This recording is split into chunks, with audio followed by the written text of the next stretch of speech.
Alors, le cours d'aujourd'hui, concernant l'embryologie générale, c'est la première semaine de développement embryonnaire. Alors, les objectifs de ce cours est de définir la fécondation, son siège et ses conséquences, définir le stade de morula, décrire le blastocyste, connaître les éléments favorisant la migration tubaire et l'éclosion de l'œuf, et identifier les principales anomalies survenant lors de la première semaine du développement embryonnaire.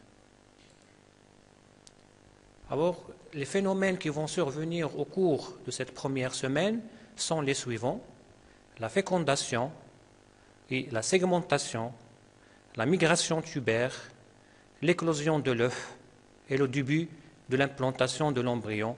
Tous ces phénomènes vont survenir au cours de la première semaine, ça veut dire du premier jour du développement jusqu'au 7e jour du développement. Commençons par la fécondation. C'est quoi la fécondation? La fécondation, c'est l'union des deux gamètes mâles et femelles. Il se siège au niveau de l'ampoule de la trompe de Fallope.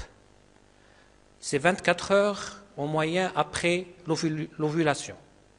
Donc, les principales conséquences de la fécondation, c'est la restauration du nombre diploïdie des chromosomes. À ce stade-là aussi, on détermine le sexe de l'individu et ça donne un début de la segmentation. Donc, on voit ce schéma ici. La fécondation, il se fait au niveau de l'ampoule de la trompe utérine, après d'un spermatozoïde qui va pénétrer au sein ovocyte pour former l'œuf. Après la fécondation, on aura le deuxième phénomène qui va survenir au cours de la première semaine, c'est la segmentation. C'est quoi la segmentation? C'est la division de cet œuf qui est formé d'une cellule. Au début, on aura deux cellules filles qu'on va appeler les blastomères, puis stade de 4 cellules, puis stade de 8 cellules, puis le stade de 16 qu'on va appeler morula.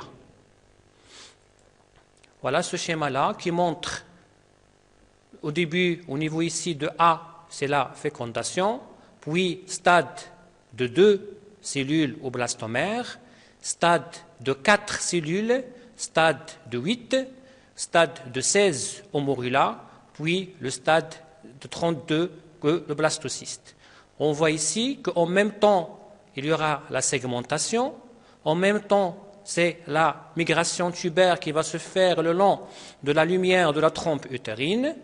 Et concernant la légende de ce schéma, on aura pour le 1, c'est l'ovaire, le 2, c'est la trompe utérine, le 3, c'est l'endomètre, le 4, c'est le myomètre, et le 5, c'est la cavité utérine. En même temps que la segmentation se fait, on n'aura que phénomène important que l'œuf il va garder même taille, c'est très important. Et cela dû à la persistance de la zone pellucide. Cette zone, elle va persister pour empêcher que cet œuf adhère au tissu maternel avant qu'il soit au niveau de la cavité utérine. Et au fur et à mesure, vu la division qui vont se continuer, ces cellules filles ou les blastomères vont s'aplatir au fur et à mesure, on aura moins d'espace intercellulaire et qu'on aura un phénomène important qui va apparaître, c'est la compaction. Puis, on aura l'apparition d'un système fonctionnel et d'une polarisation des blastomères. Voilà ce schéma-là qui montre, on a ici un liseré bleu, ici c'est la zone pellucide qui persiste tout le long de la segmentation. On aura une cellule, puis 2 cellules filles au blastomère, 4 cellules filles au blastomère, 8 stade de morula. On aura toujours la persistance de cette zone pellucide et l'œuf, il garde même taille. On aura un phénomène qui va, c'est la compaction. Puis au stade de 32, on aura toujours notre zone pellucide et l'œuf, il garde toujours la même taille par la présence de cette zone pellucide. On a le stade de 32, c'est le blastocyste, et on va, au fur et à mesure, ce blastocyste, il va se remplir, se creuser d'une cavité qui va se remplir d'un liquide qui donne une cavité qu'on va appeler le blastocèle. Donc, on aura des blastomères qui sont polaires ou externes et des blastomères qui sont polaires ou internes. Voilà ce schéma-là qui résume les différentes étapes de la segmentation. On aura, au début, c'est la fécondation, au niveau première cellule, puis deux cellules avec la persistance de la zone pellucide, et l'œuf il va garder la même taille.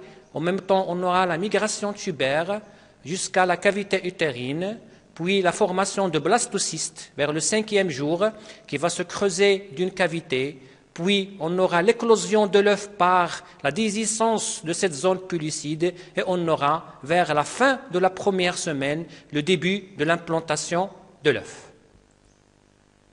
Cette migration tubaire que se définit comme que l'œuf va parcourir le long de la trompe pour arriver jusqu'aux cavités utérines où aura le siège normal de la nidation, cette migration tubaire est favorisée par des éléments importants qui sont les battements ciliaires de l'épithélium tubaire. Comme on le sait, l'épithélium tubaire, c'est un épithélium qui est cylindrique simple cilié, renfermant deux types de cellules, des cellules ciliées et des cellules glandulaires non ciliées, et aussi on aura la musculeuse de cette trompe qui va se contracter pour favoriser le déplacement de l'œuf, et le mucus qui va être élaboré par les autres cellules qui sont non ciliées, qui sont les cellules glandulaires, qui vont aussi favoriser ce déplacement de l'œuf le long de la trompe. Voilà, ce schéma-là, l'œuf au sein qui est dans une zone pellucide. À l'intérieur, c'est les blastomères. Et on a ici l'épithélium tubaire. On voit ici les cils qui vont favoriser le déplacement de ces cellules, de cet œuf-là, vers la cavité utérine. Donc, vers le 4e, 5e jour, cet œuf est formé de 32 blastomères. Ça veut dire 32 cellules filles. À ce stade-là, on aura un liquide qui va venir de la cavité utérine, qui va pénétrer dans la morula et va former une formation centrale qui est le blastocèle, une cavité qui est le blastocèle, et la morula va se transformer en blastocyste, et qu'on aura cette image-là, toujours qui est en jaune ici, c'est la zone pellucide, c'est au stade de blastocyste, on aura deux types, on aura une masse cellulaire interne ou le bouton embryonnaire et des cellules externes ou périphériques qui bordent tout le long de cette zone pellucide de côté interne qui vont former le trophoblaste et qui vont être centrés par une cavité qu'on appelle le blastocèle qui va se remplir d'un liquide qui va survenir, qui va provenir de la cavité utérine.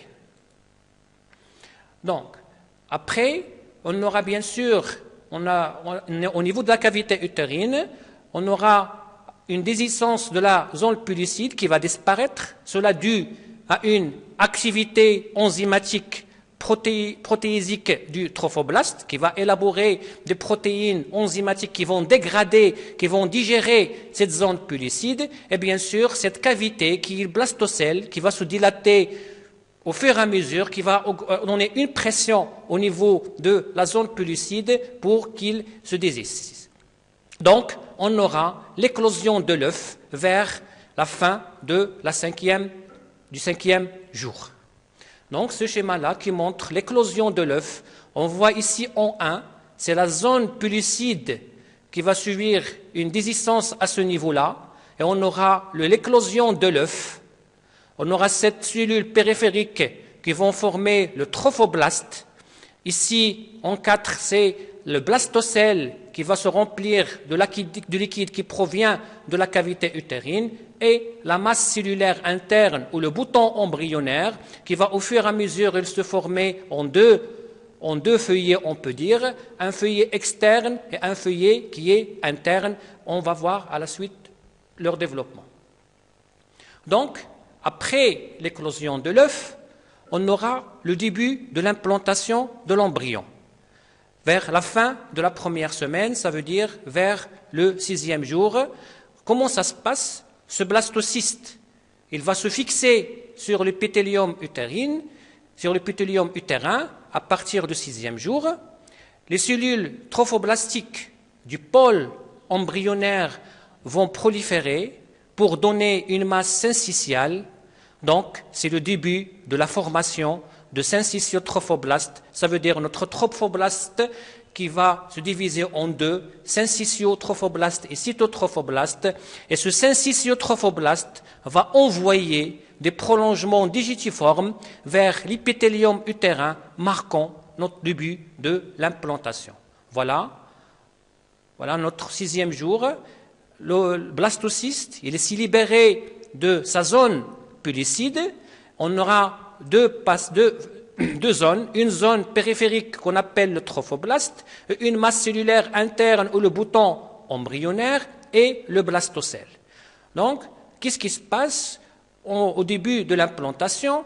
On a une prolifération de trophoblastes au niveau du pôle embryonnaire qui va donner le syncytiotrophoblast qu'on voit ici en rose et qui va envoyer des prolongements digitiformes vers l'épithélium utérin et qui va éroser cet épithélium, et c'est que ça commence ici, le début de l'implantation de l'œuf au niveau de la muqueuse utérine. Ça se fait vers la fin de la première semaine, vers le 7e jour de développement embryonnaire. Donc, vers la fin de la première semaine, on aura une masse cellulaire interne ou le bouton embryonnaire qui va être formé de deux assises cellulaires, une cubique appelée hypoblaste ou ontoblaste et une couche cellulaire prismatique formant l'hypoblaste ou l'ectoblaste vers la fin de la première semaine. Cette première semaine de développement, il peut avoir des anomalies qui peuvent survenir à ce moment-là. Première anomalie qui peut survenir, c'est la mort de l'œuf fécondé. Il se voit dans 50% de l'œuf fécondé et ne s'implante pas. Là, c'est une 50%, ça veut dire la moitié, même si on aura une fécondation, ça veut dire qu'on aura une grossesse évolutive ou on aura une implantation. Parmi les causes que cet œuf fécondé va mourir, c'est d'abord le défaut de maturation de l'endomètre, qui est un élément clé. Bien sûr, il doit que l'endomètre soit prêt à accueillir cet œuf fécondé, et cela, bien sûr, ce phénomène hormonal, et phénomène qui intervient, que cet endomètre soit prêt à accueillir cet œuf-là. Et parfois, on aura le problème, il provient de l'œuf, c'est pas de l'endomètre, c'est pas du corps maternel. On aura un caractère défectueux sur le plan génétique, ça veut dire qu'on aura une fécondation anormale qui est incompatible avec le développement et qui va mourir parce qu'il est défectueux sur le plan génétique. Aussi, parmi les anomalies qui peuvent se produire au cours de la première semaine de développement, c'est les aberrations chromosomiques. Vous connaissez les aberrations chromosomiques? On peut avoir deux types d'aberrations chromosomiques, soit des modifications de nombre, soit des modifications de structure. Les modifications du nombre, comme vous connaissez, il y a plusieurs types. On peut avoir des trisomies, des monosomies, plusieurs modifications de nombre. Et bien sûr, cela, ça précise au niveau de la fécondation parce que c'est à ce moment-là, on restaure le patrimoine génétique de l'individu. On peut avoir aussi des modifications de structure, comme des mutations, des translocations, et d'autres qui peuvent survenir au cours de la fécondation, qui peuvent causer des aberrations chromosomiques. On peut avoir aussi, ça ce qui est normalement qu'on va plus profondément au cours de la deuxième semaine de développement, c'est les implantations ectopiques. Qu'est-ce que ça veut dire implantation ectopique? Ça veut dire qu'on aura une implantation en dehors de la partie normale, physiologique de l'implantation qui est la cavité utérine. Il peut avoir une implantation extra-utérine au niveau ovarien, au niveau abdominal. On peut avoir une implantation à l'intérieur de l'utérus, mais plus profondément. On peut avoir une implantation au niveau de la trompe ou une implantation au niveau du col utérin. Alors, en conclusion, si on veut résumer ces différents stades qui vont survenir au cours de la première semaine de développement embryonnaire, on aura l'élément clé, c'est la fécondation, qui se fait au niveau de l'ampoule de la trompe, au niveau de tiers externe de la trompe utérin. Une fois la fécondation elle était faite, ça donne une restauration de patrimoine génétique, détection de le sexe de l'individu, puis en même temps qu'il y a la migration tubaire de l'œuf, on aura en même temps la segmentation, ça veut dire on aura la division de cette cellule mère en 2 cellules filles, puis en 4 cellules filles, puis en 8, puis en 16 cellules, que donne le stade de Morilla, toujours notre zone pellucide qui persiste tout le long de ce parcours-là, évitant bien sûr que l'œuf s'implante au niveau de l'endomètre, au niveau de la muqueuse de la trompe, et ce déplacement-là, elle est favorisé par les cils, l'épithélium cilié de la trompe avec des cellules glandulaires qui vont élaborer de mucus qui aident aussi à ce passage et en même temps la contraction de la musculeuse de la trompe qui donne des contractions péristaltiques qui favorisent ce déplacement-là. À partir du stade de Morilla, on aura après le stade de blastocyste, maintenant l'œuf il est dans la cavité utérine, il va se libérer de la zone pellucide, ce qui est c'est l'éclosion de l'œuf, au stade de blastocyste, ça veut dire au stade de 32 blastomères. À ce stade-là, on a une partie périphérique de cellules qu'on appelle le trophoblaste et une masse cellulaire interne ou bouton embryonnaire et une cavité centrale qui est le blastocèle. Regardez ici l'endomètre qui va au niveau de la deuxième cycle menstruel de la femme qui est en stade sécrétoire, qui élabore beaucoup, qui favorise donc ici la muqueuse utérine, ici c'est le myomètre qui est prêt à accueillir cet œuf-là au niveau de la première semaine. Les anomalies, ils peuvent avoir une implantation ici ectopique ou implantation au niveau du col utérin ou à l'extérieur, empêtement de l'utérus. Merci de votre attention.